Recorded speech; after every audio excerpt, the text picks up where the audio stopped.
We all love good food and wine, and here in the Bay Area, we have some of the best. Stay tuned for a very different Check Please Bay Area with just one very special guest. The following KQED production was produced in high definition.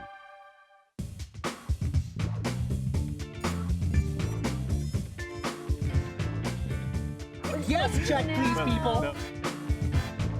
It's all about licking your plate. The food was just fabulous.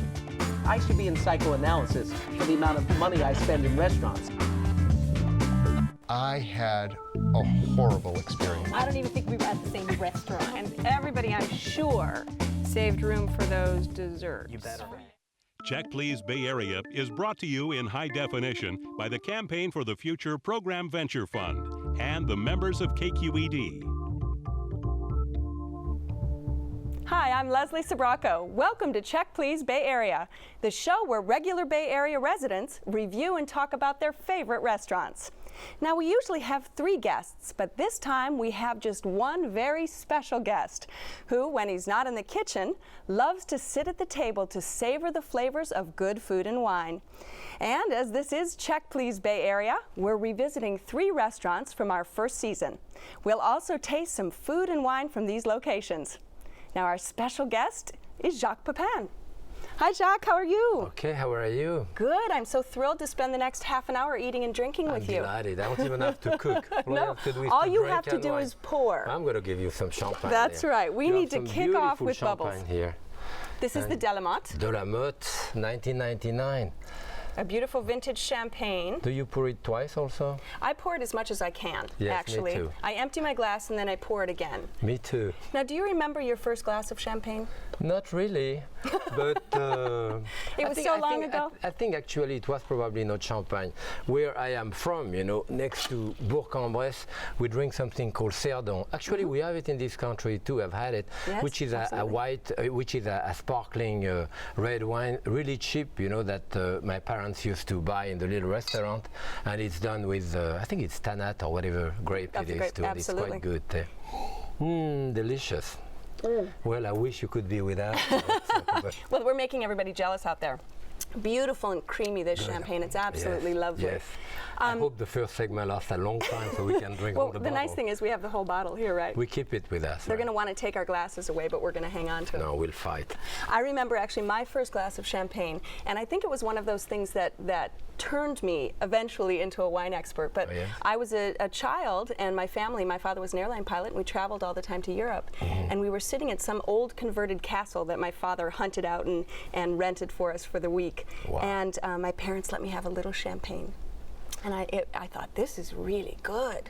This is yummy. No, yes. No, when I was a kid, certainly for the holiday and all that, always champagne, even mousseux, what we call mousseux, which is a sparkling wine, doesn't come from the area of Champagne, less expensive, and often in small restaurants, small families. That's what we have, because even in France, people don't realize the champagne is quite expensive. That's right. I mean, but there's lots of other options. Especially the De la Motte. The De la Motte, you're special. Yes, all right, we're going to visit one restaurant that's got a great wine list, lots of wonderful Italian wines, and it cures its own local meats. It's an Italian neighborhood place on Church Street in San Francisco, and it's called Incanto.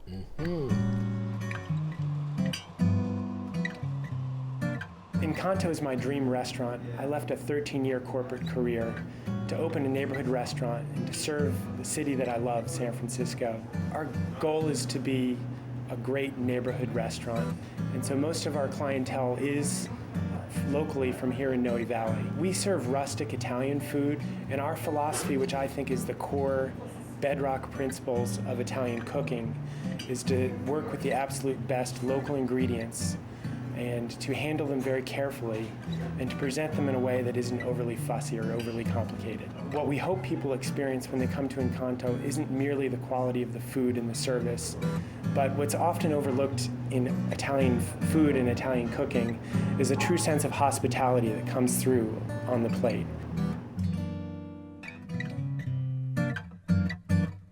Here at Incanto, we try to buy locally and use pretty much as much organic ingredients as possible. We make all our salumi in-house, inclusive of mortadella, coppa di testa. We make lamb prosciutto, traditional pork prosciutto.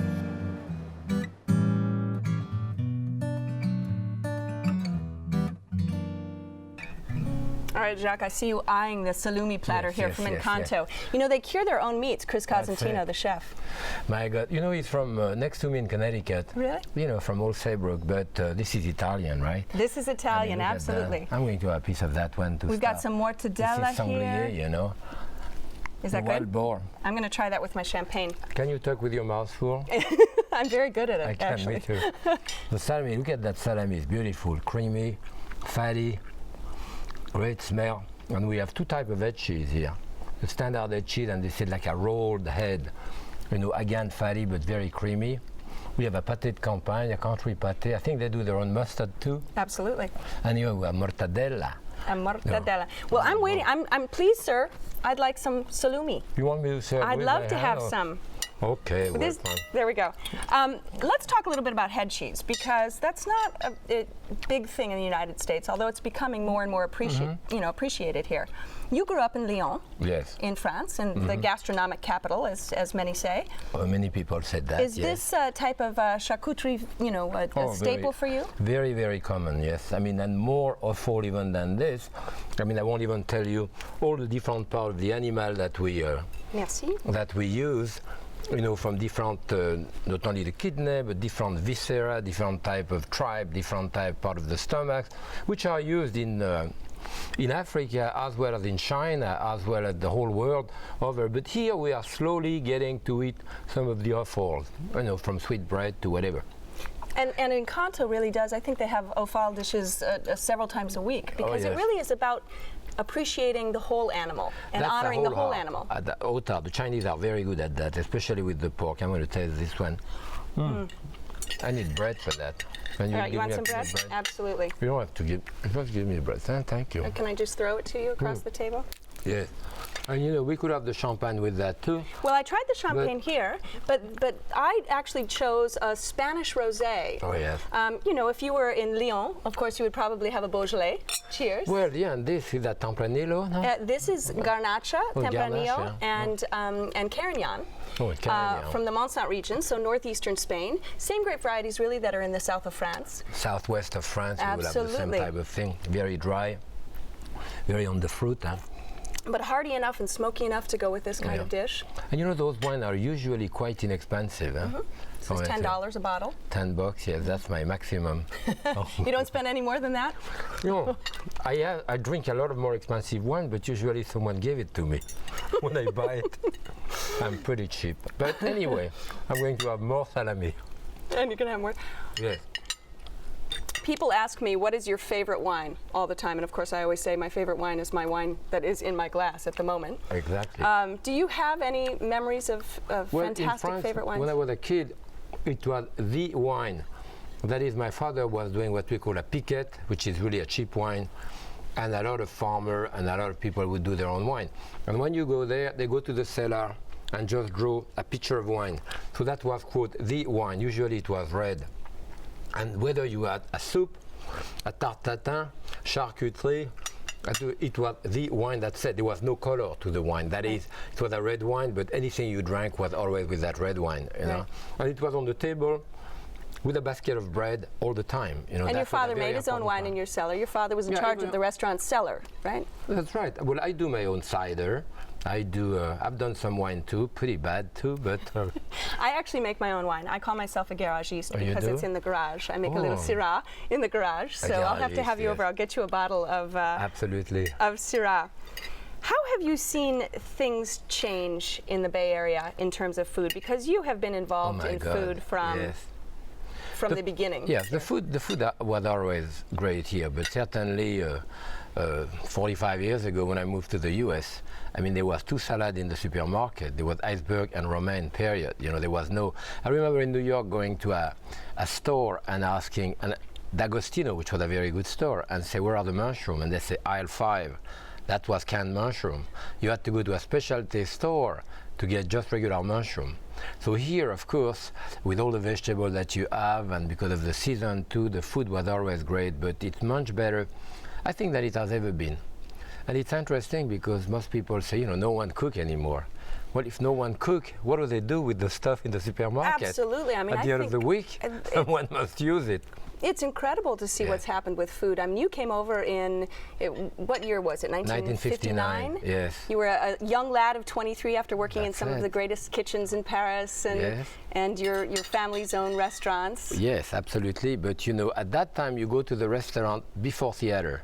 And now the restaurant has become the theater itself. So you go to the restaurant to be seen, to see people meet there, eat. I mean, lunch, dinner.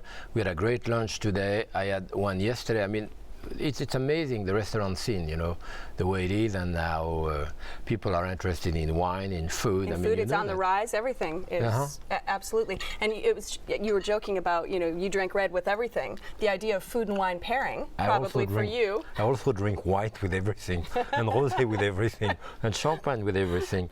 I drink champagne with everything. So when people talk about food and wine pairing, for me, I always say there are no rules at all. There's only guidelines. And the first one is drink what you like and eat what you like, period. Yeah, that's absolutely true. But, you know, sometimes maybe we do too much of a pairing between one and the other. I go to a place, people say, what do you want to drink with that? What do you have? And if they only have a glass of Gallo, you know, I'll have it. Oh, there's some good Gallo wines. That's right. Well, a gallon. We have got another local spot with a dish I remember tasting and loving from the first season. It's on Mission Street in San Francisco, a homey spot that's perfect for a romantic dinner. It's called Woodwards Garden. A name is a hard thing to come up with. It occurred to us that our building is marked as the historical landmark for Woodwards Garden, which was an amusement park in San Francisco from the 1860s to the 1890s. And Robert Frost wrote a poem called At Woodwards Garden.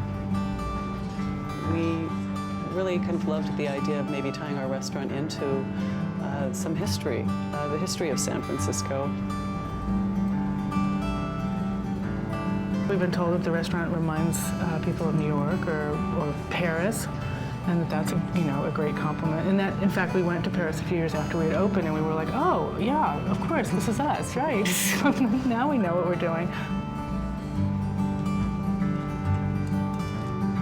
The idea that a restaurant restores a person's soul, that sitting down and having a civilized meal, a civilized conversation in a pleasant setting can really do so much for someone. Now we're thought of as a very romantic restaurant, and that we have couples that were engaged here, and now they tell us they're on their second, third child, and we don't see them as often, but it's a great compliment as a restaurant.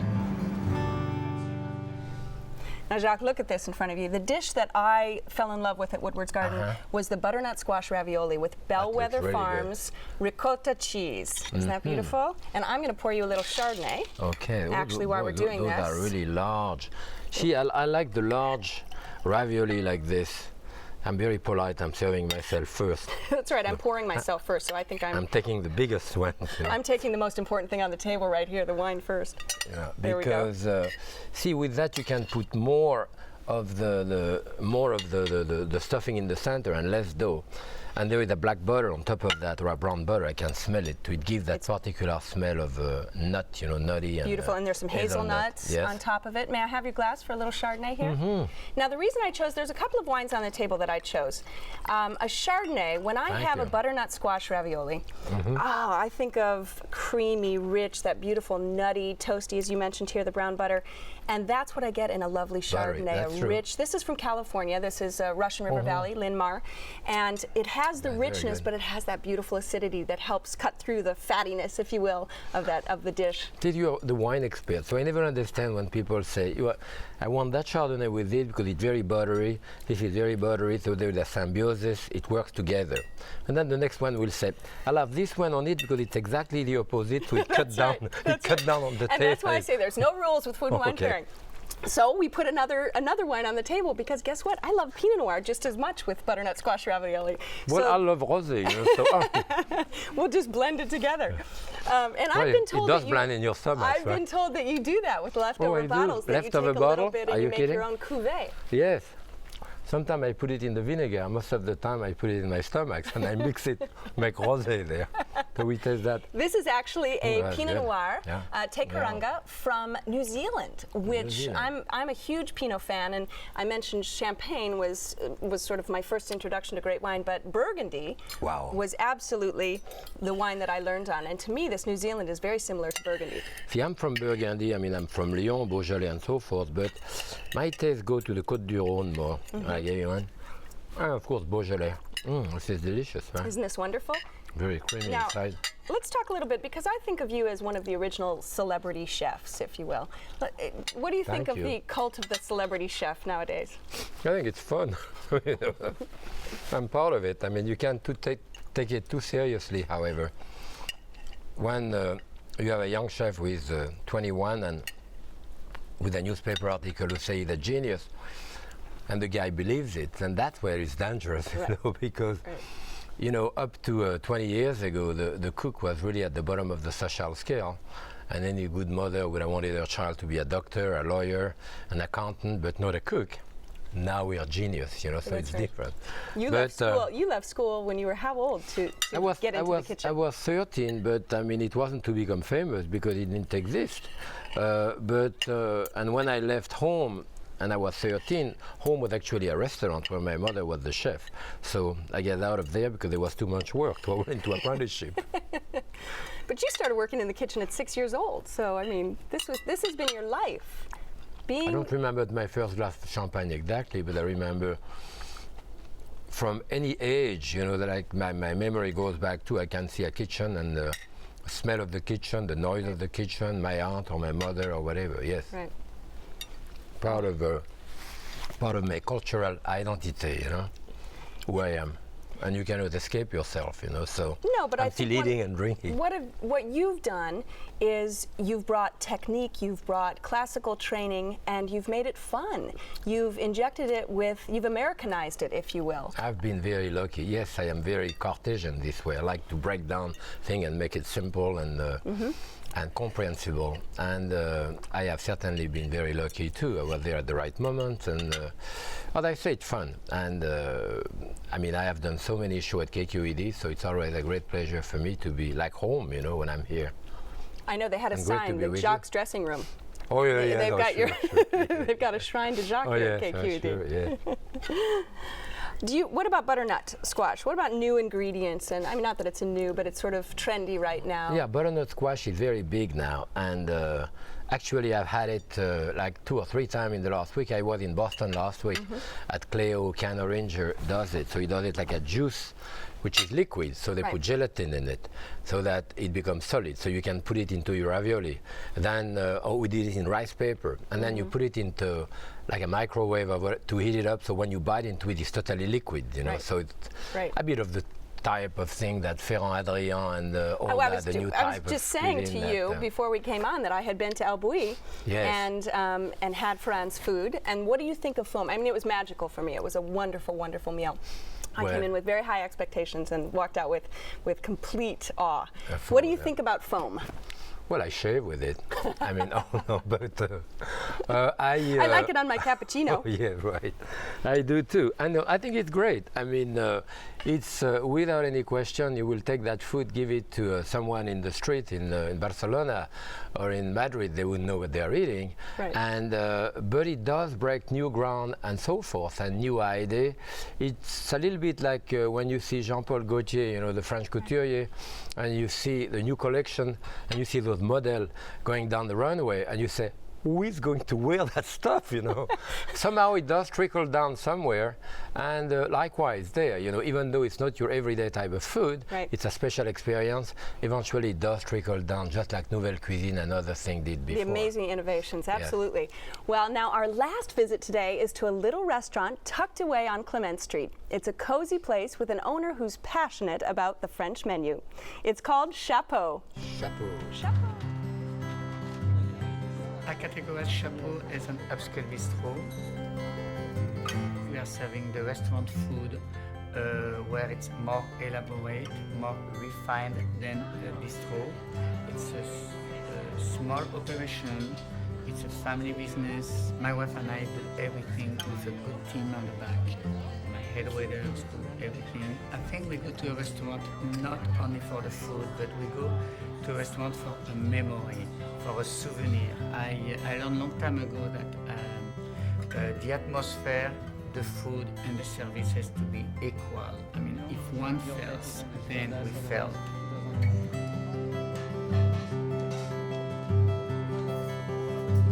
We always have filet mignon, we always have a cassoulet, we have fish, we have vegetarian options, sweet bread all the time. At the moment I do a strap bass with a roasted garlic mashed potato, jus de poulet and hedgehog mushroom, which is excellent. Thank you. Cheers. Now to finish it off, we have a little tarte tatin from Chapeau. Chapeau. Chapeau means wow, right? Wow. As well as hat. It means hat and it means wow, yes. So when I terrific tasted Chapeau. this, I went wow at the that's restaurant. it, I that's just it. loved it. Yes, and this is right from, well, from France, but in Normandy, particularly in the north, That's you right. know, west part of France, we have Normandy, beautiful cream, beautiful apple, beautiful Calvados, and I think we have which we have, Calvados right absolutely. here. Well, my sister lives in Normandy. Applejack, yes, This is the good stuff. this is the good stuff. We actually yes. can make a little drink if you know, you can put cognac in and make a champagne cocktail. So we could make a little Norman. I think I'll drink the cocktail. champagne first, then I'll drink this one after. And you know, when I was a kid, what we did what we call in there, we did a canard. A canard is a duck. And we did, I think I always have sugar in my pocket. You see that? I was going to reach in and grab it. Yeah. So you do that in there, you know. That I remember I had that first when I was maybe 3 years old, you know. When you didn't sleep enough, you had a canard like this. They give it to you, you go to sleep. And you eat know. the That's sugar really cube. good. Yeah. See, now when I go to my sister's house, I have That's a really good. true Normand. Yeah, where- this is a true Normand with that Norman right. hole. But they give you a little shot so that, you know, in the middle of the meal, it's like a digestif and puts a little hole in your stomach. Yeah, so that you can start all over again. That's right, so you can that's eat the more. whole idea.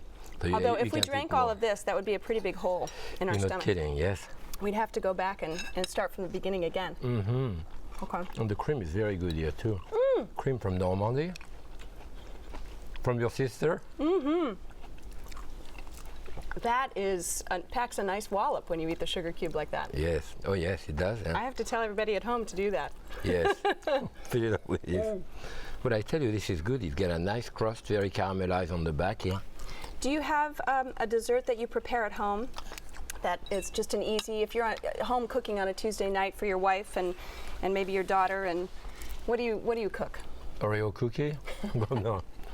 We do, no, ice cream or whatever. We're not very big with dessert. We usually finish with a piece of cheese, fruit, you know, but I love fruit dessert. Really, you know, gratin of raspberry or stuff like this, simple.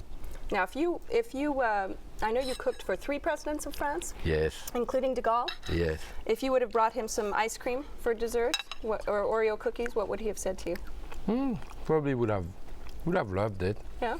As I was saying, someone introduced me the other day and said that man was chef to 3 French presidents. The 3 of them are dead. But it was my friend Claude cooking. It wasn't me. You know, I have nothing to do with it. It's true there. No, but usually this would be one of the classic desserts we would serve.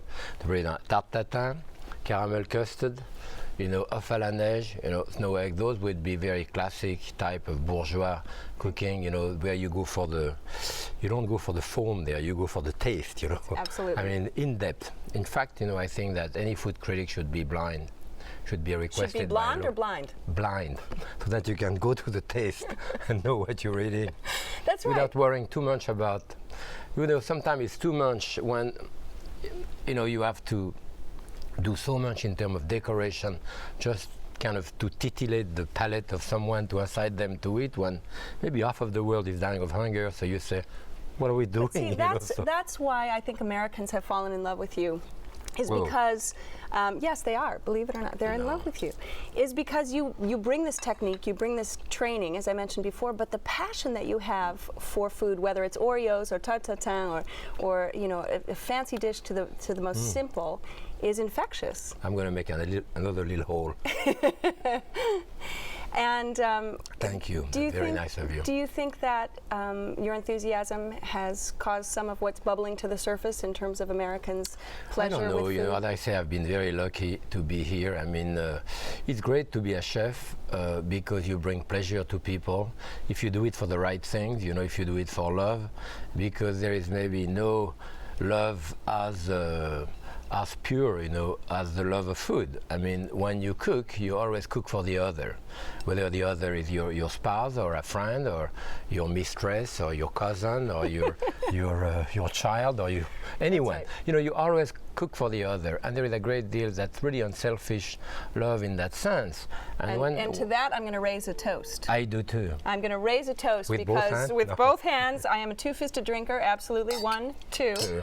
We have come to the end of Check Please Bay Area on this special show, and I'd like to thank the restaurants featured today: Incanto on Church Street, Woodwards Garden on Mission Street, and Chapeau on Clement Street, all in San Francisco. Don't forget to check out the website for more information on this show and all our shows. Now, it has gone quickly, Jacques. I am Very so quickly. sorry that it's come to an end so fast. We Well, haven't we'll had do time it to finish again. our Calvados, so we'll have Yes. to do it again. Yes. All right? Yes. Thank you To very everyone much at for having home, me. we're sorry you're not here. Cheers. Happy eating.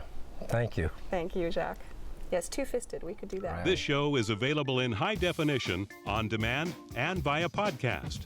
For additional information on the restaurants featured, to comment, or to apply to be on the show, go to our website at kqed.org/checkplease. For all you wine lovers, did you know that there's a KQED Wine Club where you can find great discounts on international wines, recipes, and much more? You can find out about it at our website, kqed.org/wineclub.